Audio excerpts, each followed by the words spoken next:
je me suis levé avec un souvenir.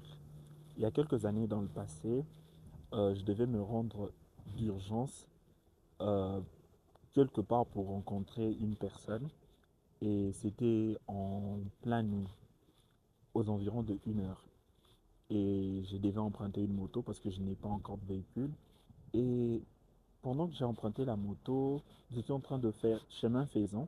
Nous avons connu un souci avec la moto. La moto a eu soit une crevaison ou un problème de chaîne. Puis je devais descendre et chercher une autre moto. Pendant tout ce temps, c'était une manœuvre, une fausse manœuvre que je devais faire avant de prendre une autre moto. J'emprunte l'autre moto, j'arrive au lieu de la destination et on me fait comprendre qu'il y avait un désordre comme pas possible il y a quelques minutes de cela. Donc la fausse manœuvre a été créée, orchestrée par Dieu lui-même pour que je sois hors du danger. Voyez-vous combien Dieu peut être bon dans la vie d'un fils d'homme?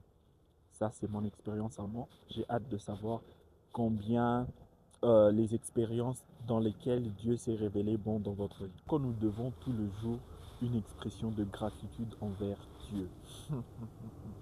Alors, il y a plusieurs motifs derrière un endettement. Nous sommes toujours dans cet extrait de 2 Rois, le chapitre 4. Certaines personnes, pour soutenir leurs proches, peuvent s'endetter et avoir du mal par après à rembourser la dette.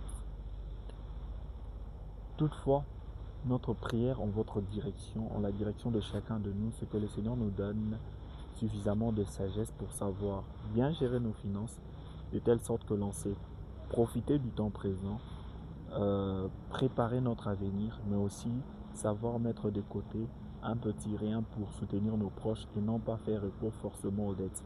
Et si jamais vous vous retrouvez dans la dette, que le Seigneur étende sa main, que vous vivez un miracle financier et que vous sachiez éliminer au préalable cette dette. Tel est le cri que je pousse au devant de Dieu en votre regard.